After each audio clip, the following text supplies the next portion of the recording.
আপনার কলিজার টুকরা নাতি ইমাম হাসান ইমাম হোসেন রাদিয়াল্লাহু তাআলা আনহুমাকে আমি একটু খাবারের ব্যবস্থা করে দিতে পারি না, এমনকি একটু খেজুর পর্যন্ত দিতে পারি না। আপনি দেখুন আব্বাজান, আপনার নাতি ইমাম হাসান ইমাম হোসেনের মুখটা কত ছোট হয়ে গেছে। আমার আপনার নবী দিন দুনিয়ার বাদশা রাসূলুল্লাহ সাল্লাল্লাহু আলাইহি ওয়াসাল্লাম আর থাকতে পারলেন না। বলে মা ফাতেমা, আমি আমার নাতি ইমাম হাসান ইমাম হোসেনের মুখটা দেখে আমিও থাকতে পারি না গো মা। আমি একবার যাচ্ছি মদিনা, ওই ইহুদিদের কাছে গিয়ে যদি কিছু খেজুরের ব্যবস্থা করতে পারি, যে রাসূলুল্লাহ যদি ওই ফাতেমার ঘরের মধ্যে একবার সিজদায় পড়ে আল্লাহর কাছে শুধু চাওয়া তো দূরের কথা, মনে মনে যদি একবার ভাবতেন আল্লাহ আমার ফাতেমার বাড়িতে খাবারের ব্যবস্থা করে দাও, আমার আল্লাহ পাক সারাবার তাহুরা শুধু নয় জান্নাতি খানা সঙ্গে সঙ্গে ফাতেমার বাড়িতে পাঠিয়ে দিতেন। বলুন সুবহানাল্লাহ। সঙ্গে সঙ্গে আমার রাসূলুল্লাহ ফাতেমার বাড়ি থেকে বার হয়ে গেলেন। ফাতেমার বাড়ি থেকে বার হয়ে গিয়ে মদিনা ইহুদিদের বড় বড় খেজুর বাগানের দিকে তিনি যেতে শুরু করলেন। আর হাতে মুখ দিয়ে বলতে শুরু করলেন, কে আছো গো বলো, মদিনার আজকে তোমাদের বাগানেতে পানি তোলার প্রয়োজন আছে কিনা বলো, তোমাদের মুখে খাওয়ানোর জন্য পানি তোলার প্রয়োজন আছে কিনা বলো। আমি আব্দুল্লাহর বেটা মুহাম্মদ এসেছি, আমি তোমাদের জন্য কুয়া থেকে পানি তুলে দেবো। যদি তোমাদের বাগানে পানিও লাগে আমি তোমাদের বাগানে পানি তুলে দেবো, কিন্তু তার বিনিময়ে উজরা স্বরূপ আমাকে কয়েকটা খেজুর দিলেই হবে। আমার রাসূলুল্লাহ দেখুন, তিনি যদি কারোর কাছে চাইতেন না, অর্থাৎ তিনি পরিশ্রম করে পারিশ্রমিক নিয়ে কিছু উজরাত নেওয়ার জন্য এই নিয়েতে তিনি গেলেন।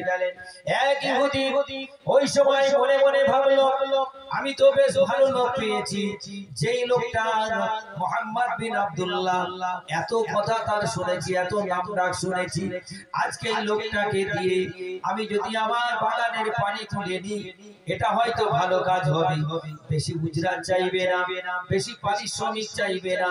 এই মনে করে নিয়ে ওই ইহুদিরা তখন মুহাম্মদ সাল্লাল্লাহু আলাইহি ওয়াসাল্লামকে ডাকলেন, ও আব্দুল্লাহর বেটা মুহাম্মদ, এসো এসো, আমার বাগানে পানি তোলার জন্য একটা লোকের প্রয়োজন। আমি কয়েকদিন যাবত একটা লোক খুঁজছি ভাই, কিন্তু আমি তো পাই না। নিশ্চয়ই তুমি কি আমার বাগানের জন্য পানি তুলবে? আল্লাহ রাসূল আল্লাহর হাবিব ওই সময় তখন বলেছিল, আমি শুধু আমার কলিজার টুকরা ইমাম হাসান ইমাম হোসেন রাদিয়াল্লাহু তাআলা আনহুমাকে খুশি করার জন্য তার মুখের দিকে আমি তাকাতে পারি না, ওই জন্য আমি এসেছি বাগান থেকে তোমার বাগানে কিছু পানি তুলে দেবো। তার জন্য আমাকে বেশি নয়, আমাকে কয়েকটা খেজুর দিলেই হয়ে যাবে।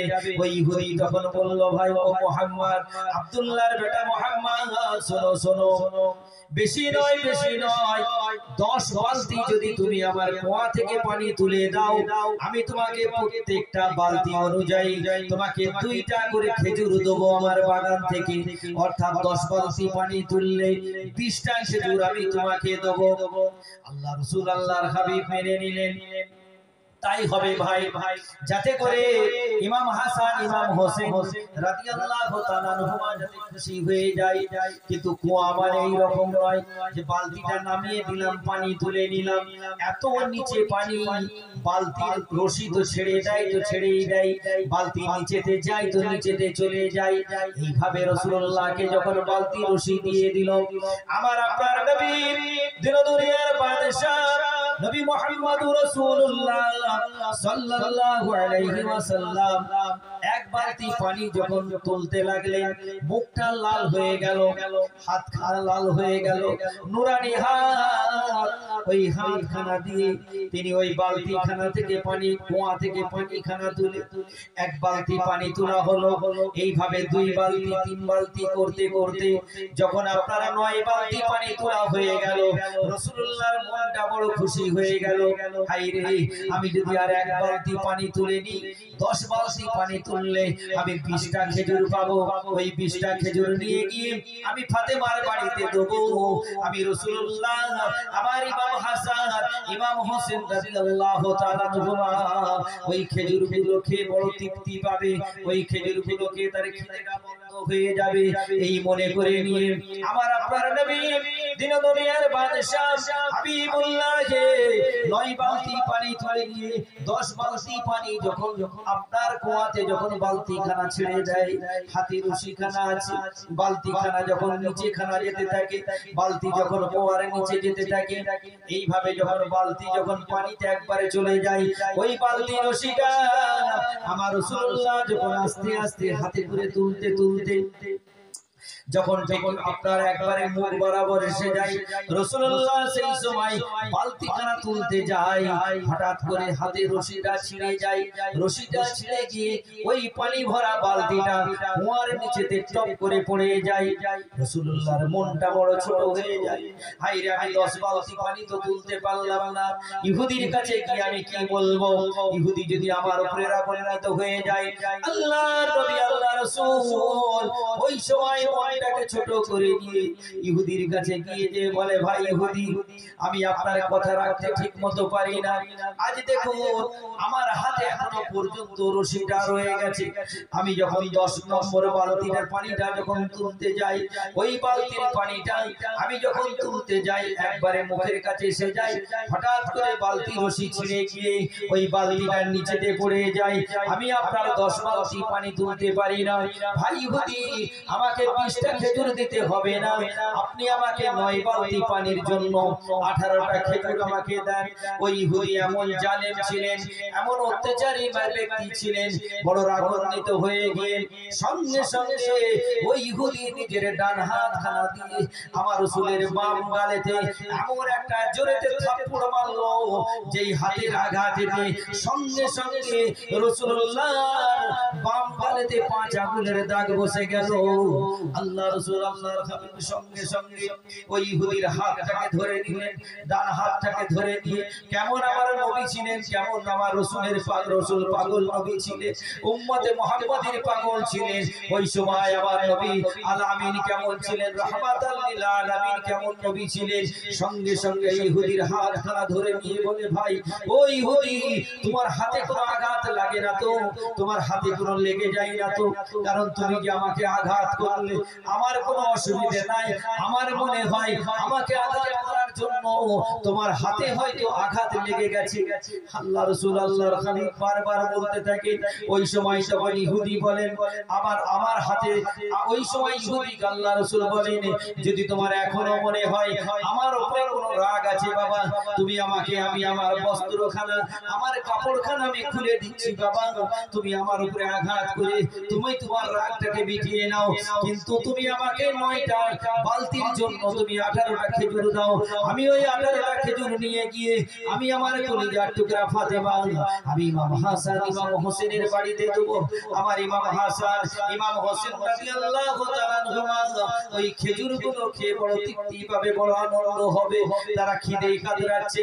ওই সময় রাসূলুল্লাহ সাল্লাল্লাহু আলাইহি ওয়াসাল্লামকে একবার দুবার তিনবার বলার পরেতে 18টা খেজুর যখন দিয়ে দিলেন, 18টা খেজুর নিয়ে আমার রাসূলুল্লাহ বড় আনন্দের সঙ্গে আপনার মন খুশি নিয়ে টুক টুক টুক টুক করে ফাতেমার বাড়ির দিকে যখন হেঁটে হেঁটে যাচ্ছে, ফাতেমার বাড়ির কাছাকাছি গিয়ে যখন ফাতেমার বাড়ির দরওয়াজাখানা আওয়াজ দিলেন, হযরতে ফাতেমা রাদিয়াল্লাহু তাআলা আনহা দরওয়াজাখানা খুলে দিলেন, আল্লাহ রাসূল ঘরের মধ্যে প্রবেশ করলেন, ঘরের মধ্যে প্রবেশ করে ওই আপনার খেজুরখানা যখন দিয়ে দিলেন, ওই খেজুরখানা দিয়ে বললেন, ফলে বেটি ফাতেমা এই খেজুরগুলো তোমার কলিজার টুকরা ইমাম হাসান ইমাম হোসেনকে দাও, মা তারা খাক, তারাই বড় 3 দিন হয়ে গেল ক্ষুধার্ত অবস্থায় আছে, কত না কষ্ট হয়েছে আমার নাতি ইমাম হাসান ইমাম হোসেন রাদিয়াল্লাহু তাআলা আনহুমার খেজুরখানা যখন হাতে নিতে যায়, হঠাৎ করে মা ফাতেমা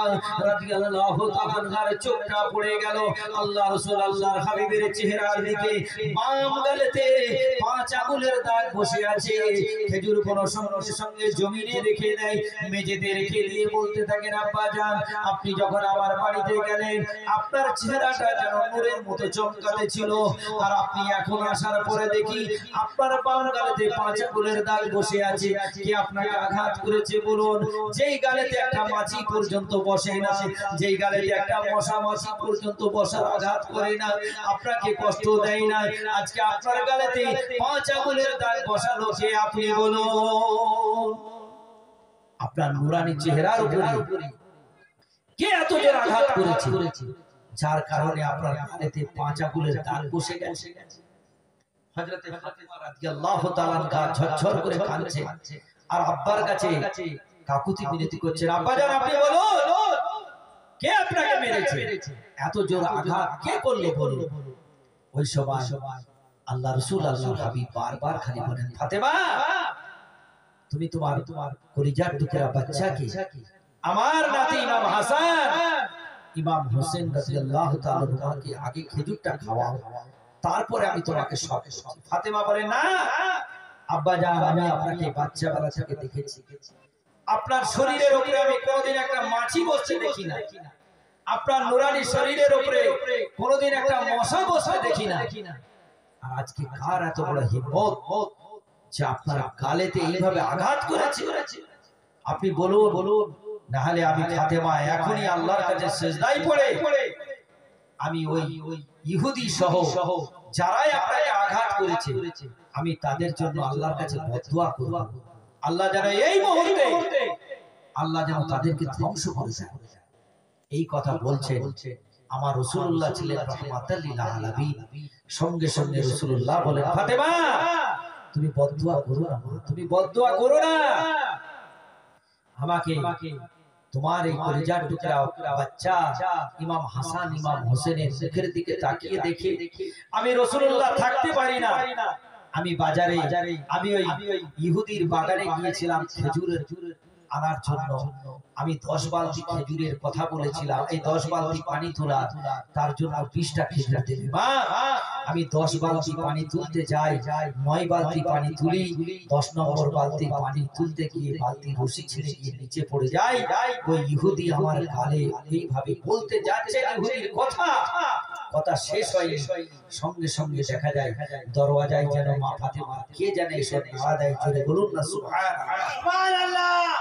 দরওয়াজার জিঞ্জিরখানা নাড়া দিল, আল্লাহ রাসূল আল্লাহর হাবিব এসে যখন দরওয়াজার জিঞ্জিরখানা যখন খুলে দেখছে সেই যে ইহুদি যিনি রাসূলুল্লাহকে ডান হাত দিয়ে আঘাত করেছিলেন, ওই ইহুদি বাম হাতেতে একটা থলে নিয়ে একটা ব্যাগ নিয়ে ওই বাম হাতেতে আর ডান হাত দিয়ে যে আঘাত করেছিল ওই ডান হাতটা পেছনে করে পিঠের দিক করে লুকিয়ে নিয়ে আর বাম হাতের থলে নিয়ে ইহুদির গেটে ওই রাসূলুল্লাহ আপনার ইমাম হযরতে মা ফাতেমার ঘরের গেটের সামনে এসে হাজির হলেন।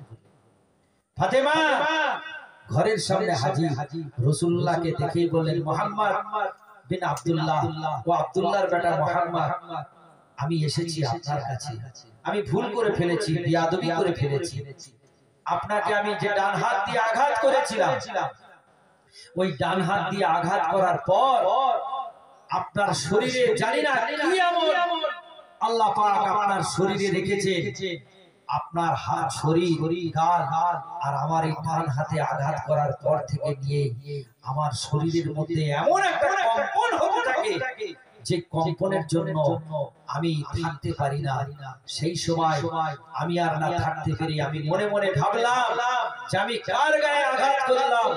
আমি দেখেছি, আমি শুনেছি যে আপনার গায়ে আজও পর্যন্ত একটা মশা মাছি পর্যন্ত বসে না, আর আমি সেই আপনার নুরানি গালের উপরে আঘাত করেছি, আমি থাকতে না পেরে এই দেখুন আমার এই ডান হাতটাকে দিয়ে আমি যে গালে আপনার মেরেছিলাম ওই ডান হাতটা আমি উপরে পাথরের উপরে রেখে আমি বাম হাত দিয়ে বড় বড় পাথর দিয়ে আমি আমার ডান হাতেতে মেরে মেরে থেতলে থেতলে আমার কবজি থেকে আমার হাতটাকে আলাদা করে দিয়েছি। আল্লাহ রাসূল আল্লাহর হাবিব বলেন, ও ভাই ইহুদি তোমার হাতটা কোথায়? ওই সময় যখন পিঠের দিক থেকে ডান হাতটা বার করে নিয়ে বলে হুজুর এই দেখুন আমার হাতটা কবজিটাকে আলাদা করে দিয়েছি। বলে ভাই ইহুদি ওই কবজিটা কোথায় আছে তুমি বলো। ওই কবজিটা বাম দিকে বাম হাতেতে থলেতে রাখা আছে। ওই সময় রাসূলুল্লাহ সাল্লাল্লাহু আলাইহি ওয়াসাল্লাম বললেন ভাই ইহুদি তোমার হাতখানা তুমি একবার বার করো। ওই সময় থলে থেকে যখন কবজি কাটা হাতটা বার করলেন, যেই হাতটা দিয়ে ডান হাতটা দিয়ে আপনার রাসূলুল্লাহকে আঘাত করেছিলেন, ওই ইহুদি নিজের ভুলটা বুঝতে পেরে দিয়ে সঙ্গে সঙ্গে ইহুদিটা তখন করলেন কি, রাসূলুল্লাহ তখন করলেন কি, আপনার ওই ডান হাতটা কাটা হাতটা কবজিটাকে নিয়ে ওই জায়গাটা ইহুদিটা লাগিয়ে দিয়ে মুখ থেকে নালাখানা বার করলেন, মুখ থেকে থুতুখানা বার করলেন।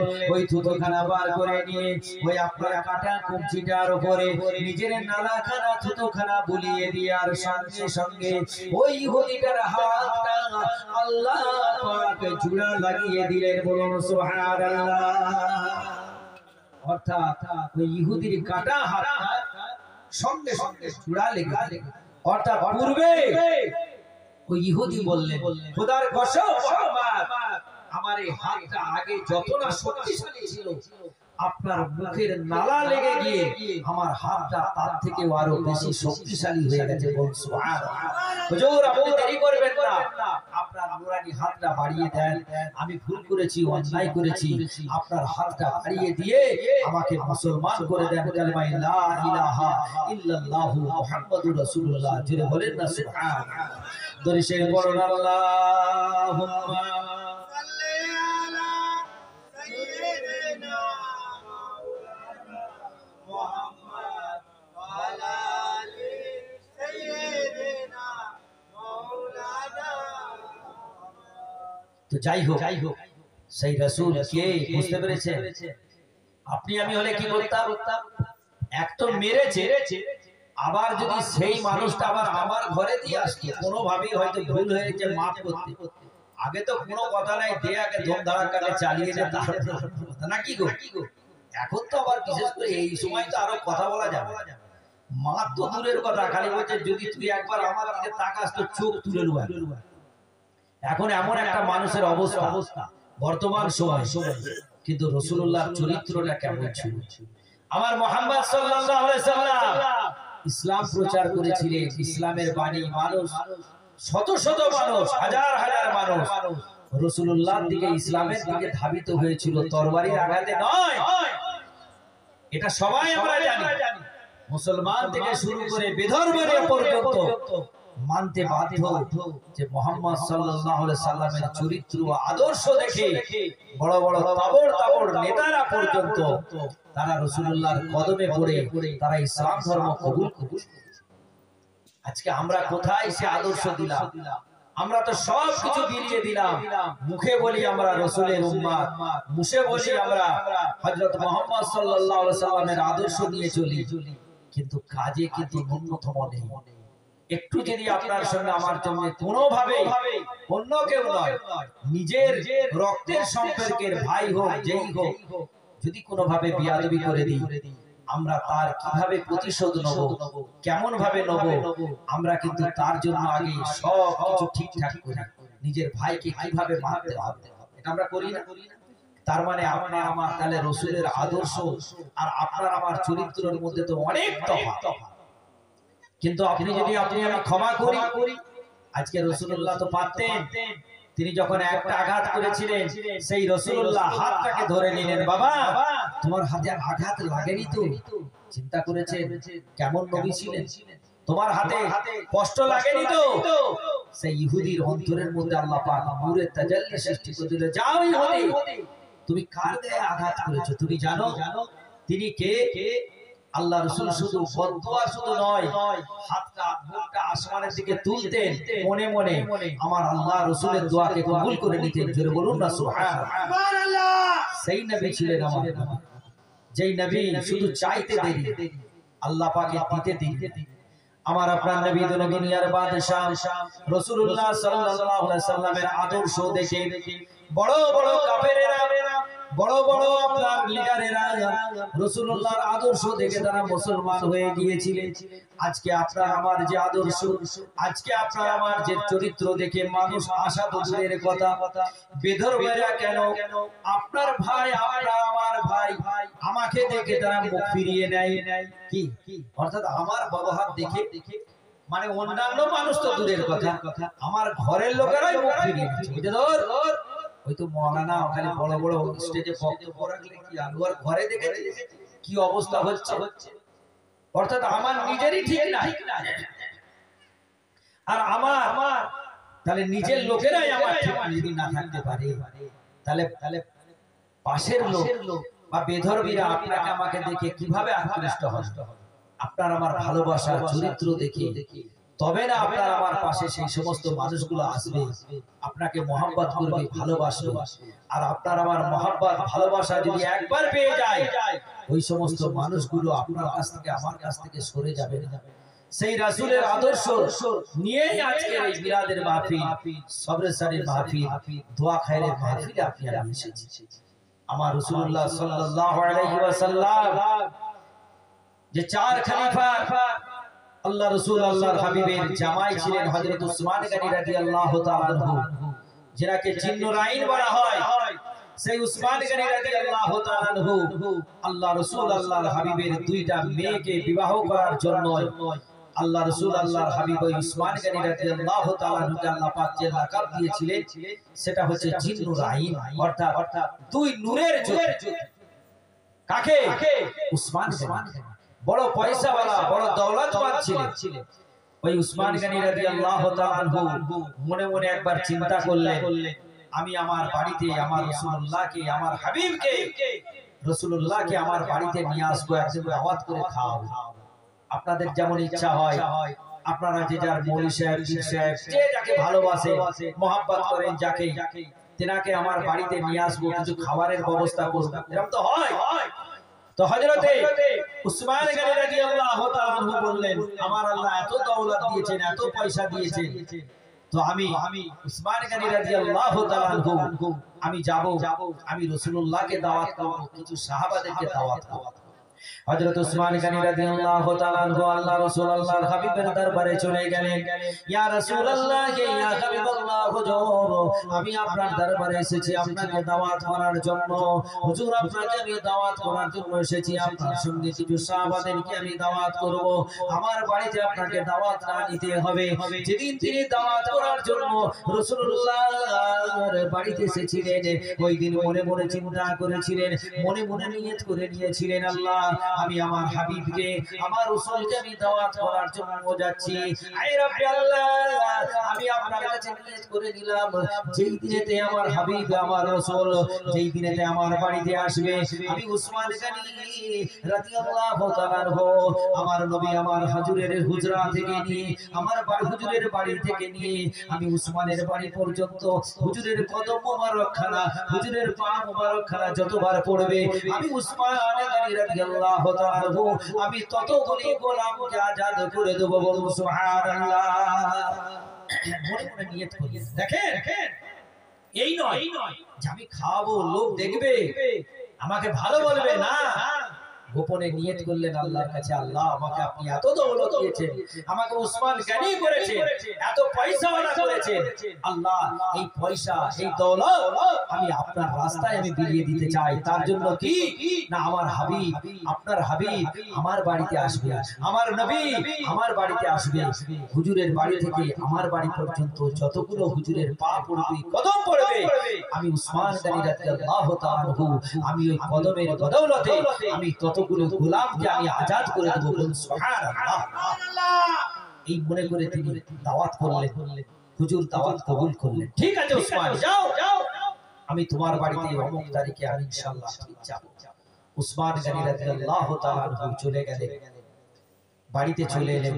যেই দিন ঠিক দাওয়াত, সেই দিনে তিনি হুজুরকে আনতে যাবেন, তার পূর্বে নিজের অর্থাৎ ভাইরা ভাই হযরত আলী রাদিয়াল্লাহু তাআলা, কারণ উসমান গনি এবং হযরত আলী রাদিয়াল্লাহু তাআলা ছিলেন, যেটা আমরা ভাইরা ভাই, আপনাদের কি বলেন, ভাইরা ভাই বলেন তো নাকি? ভাইরা ভাই, ভালো ভালো ভাই দাঁড়িয়ে থাকবেন ভাই, একটু আগের দিকে চলে আসেন ভাই আমার, যারা আছে একটু আগের দিকে চলে আসেন, পেছনে অনেক দূর, একটু আগের দিকে বসে। হ্যাঁ হ্যাঁ হ্যাঁ, নিচে চলে আসেন ভাই আমার, নওজোয়ান যুবকেরা একটু আগের দিকে আসে। হ্যাঁ হ্যাঁ, তো যাই হোক হযরত উসমান গনি রাদিয়াল্লাহু তাআলা আনহু নিজের ভাইরা ভাই হযরত আলীকে দাওয়াত করলেন, আলী অমুক তারিখে রাসূলুল্লাহ আমার বাড়িতে আসবে, আমি তোমাকে দাওয়াত করলাম, তুমি ওই দিনে অবশ্যই তুমি যাবে। আলী রাদিয়াল্লাহু তাআলা দর্শে পড়ুন আল্লাহুম্মা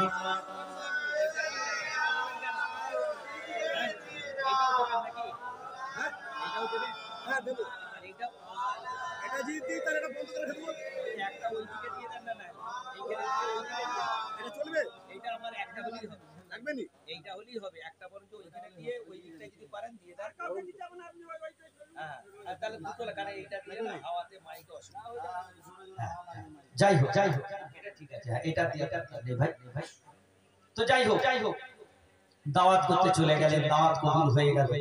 উসমান গনি যেই দিন এবারে রাসূলুল্লাহ বাড়িতে আসবে সেই দিনটা মনে মনে করে নিয়েছেন যে আমি যাই, আমি রাসূলুল্লাহকে আনতে যাচ্ছি। উসমান গনি রাদিয়াল্লাহু তাআলা আনহু আল্লাহ রাসূল আল্লাহর হাবিবকে আনার জন্য চলে গেলেন, ইস্তেকবাল করার জন্য চলে গেলেন রাসূলুল্লাহর বাড়িতে। রাসূলুল্লাহ ঘর থেকে বার হচ্ছেন, উসমান গনি রাদিয়াল্লাহু তাআলা আনহু রাসূলুল্লাহর পিছে পিছে টুকটুক করে হেঁটে হেঁটে বের আসছে, মনে মনে বিড়বিড় করে কি যেন বলছেন, হঠাৎ কদম মোবারকখানা গুনছেন, 1 2 3 5 7 এই ভাব করে গুনছেন। আল্লাহ রাসূল শুনছেন কিন্তু কিছু বলছেন। এই ভাব করে যখন বাড়িতে চলে এলেন, একবারে নিজের বাড়িতে যখন চলে এলেন, উসমান গনি রাদিয়াল্লাহু তাআলা আনহু আসার পর আল্লাহ রাসূল জিজ্ঞাসা করছেন, বাবা উসমান, তুমি আমার পিছনে পিছনে আসছিলে, তুমি বিড়বিড় করে কি বকছিলে বাবা, আমি বুঝতে পারি না কি বলছিলে বাবা। ওই সময় উসমান গনি রাদিয়াল্লাহু তাআলা আনহু বলেন, ইয়া রাসূলুল্লাহ, ইয়া হাবিবাল্লাহ, আপনি বিয়াদবি মাফ করবেন, আমি যেদিন আপনাকে দাওয়াত করতে গিয়েছিলাম সেই দিনই আমি উসমান মনে মনে নিয়ত করে নিয়েছিলাম আপনার বাড়ি থেকে আমার বাড়ি পর্যন্ত আপনার কদম মোবারক খানা যতবার পড়বে আমি উসমান আমি ততগুলো গোলামকে আজাদ করে দেব। আমি এই জন্য আপনার পিছনেতে আপনার পা মোবারক খানা কদম মোবারক খানা আমি ঘুরতেছিলাম। উসমান গনি রাদিয়াল্লাহু তাআলা এই কথা শুনে আল্লাহ রাসূল আল্লাহর হাবিব বড় খুশি হয়ে গেলেন। সঙ্গে সঙ্গে আল্লাহর কাছে মনে মনে দোয়া করলেন, আল্লাহ আমার জামাই উসমান গনি রাদিয়াল্লাহু তাআলা যে নিয়তটা করেছেন, আল্লাহ তুমি সেই নিয়তটাকে কবুল করে নাও। জোরে বলুন না সুবহানাল্লাহ, সুবহানাল্লাহ।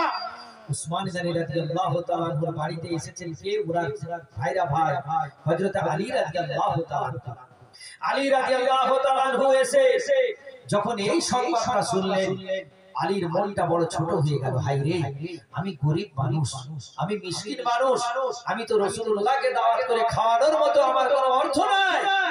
আর আমি যদিও বা রাসূলুল্লাহ আমার বাড়িতে আসে তো আমি রাসূলুল্লাহর এই নিয়ামত যেটা উসমান পেয়েছে আমি আলী তো সেটা কোনোদিন পাবো না। মনটা বড় ছোট হয়ে গেল। যাই হোক, দাওয়াতে এসেছে, যেমন করে খাওয়ানো খেয়ে নিয়ে মনটা ছোট করে নিয়ে বাড়িতে গেলেন। ফাতেমা রাদিয়াল্লাহু তাআলা জিজ্ঞাসা করছেন, কি গো ভাইরা ভাইয়ের বাড়িতে গেলেন, খাওয়া দাওয়া কি ভালো হয়নি নাকি?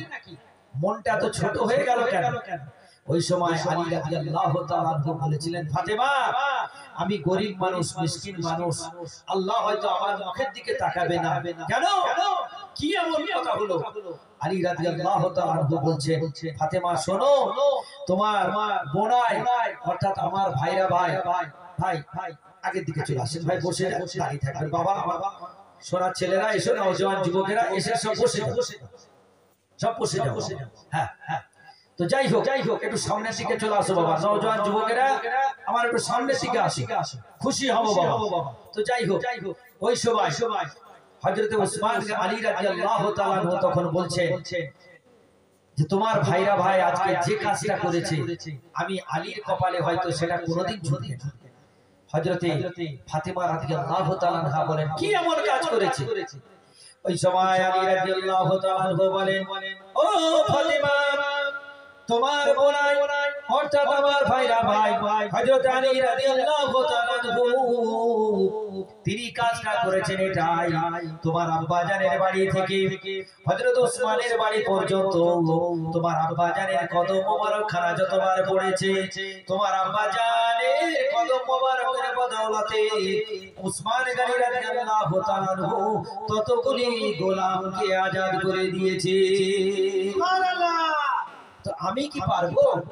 আমি তোমার আব্বাজানকে যদি দাওয়াতও করি, আমি খাবো, আমার বাড়িতে এক বেলা খাবার জুটে তো তিন বেলা উপোস থাকি, তো আমি তোমার আব্বাজানের বাড়িতে আমি তোমার আব্বাজানকে ওই সাহাবাদেরকে ডেকে কি খাবো? হযরতে ফাতেমা থাকতে ফাতেমা সিজদায় পড়ে গেলেন আল্লাহর কাছে, আল্লাহ আমার স্বামী গরিব বলে মিসকিন বলে কি আমার স্বামী এই সমস্ত নিয়ামত থেকে আল্লাহ মাহরুম হয়ে যাবে? সিজদায় পড়ে গেলেন। আল্লাহ ফাতেমার চোখের পানিকে আল্লাহ ফেলতে পারলেন না, সঙ্গে সঙ্গে জিবরাইল আলাইহিস সালামকে পাঠিয়ে দিলেন, জিবরাইল যাও আমার হাবিবকে গিয়ে সংবাদ দাও, আমার হাবিব যেন এখনই গিয়ে ফাতেমাকে সিজদা থেকে মাথা তুলতে বলে এবং ফাতেমার বাড়িতে আলীর বাড়িতে আল্লাহ রাসূল সাল্লাল্লাহু আলাইহি সাল্লাম যেন দাওয়াতটা কবুল করে নেয়। পাঠিয়ে দিলেন, যাও আল্লাহ রাসূল আল্লাহর হাবিব ফাতেমার বাড়িতে এলেন। ফাতেমার বাড়িতে এসে ফাতেমাকে বললেন, মা ফাতেমা তুমি সিজদা থেকে মাথা তুলো মা, এই মাত্র জিবরাইল আলাইহিস সালাম আমার কাছে এসেছিল, আমি তোমার বাড়িতে অমুক তারিখে আমি এই যে সমস্ত সাহাবারা উসমানের বাড়িতে এসেছে আমি সকলকে নিয়ে অমুক তারিখে আমি তোমার বাড়িতে এসে হাজির হয়ে যাব। জোরে বলুন সুবহানাল্লাহ। সুবহানাল্লাহ। নারে তাকবীর, নারে তাকবীর, নারে তাকবীর। হযরত ওসমান গনি রাদিয়াল্লাহু তাআলা আনহুর বাড়িতে যারা এসেছে তাদেরকে নিয়ে আমি তোমার বাড়িতে হাজির হয়ে যাব। হযরতে ফাতেমা রাদিয়াল্লাহু তাআলা আনহা সিজদা থেকে মাথা তুললেন, কিন্তু মনে বড় চিন্তা, আমার আব্বাজান তো আসবে ঠিকই বলেছেন, কিন্তু খাবোটা কি? সঙ্গে সঙ্গে জিবরাইল আলাইহিস সালাম ফাতেমার মনের কথা বুঝতে পেরে গিয়ে আবার রাসূলুল্লাহর বাড়িতে রাসূলুল্লাহর কাছে পাঠিয়ে দিলেন, যাও জিবরাইল আমার হাবিবকে গিয়ে বলে দাও ফাতেমা যেন চিন্তা না করে, আমি আল্লাহ রাব্বুল আলামিন আমি আলীর বাড়িতে ফাতেমার বাড়িতে আমি জান্নাতি খানা পাঠিয়ে দেব। জোরে বলুন না সুবহানাল্লাহ।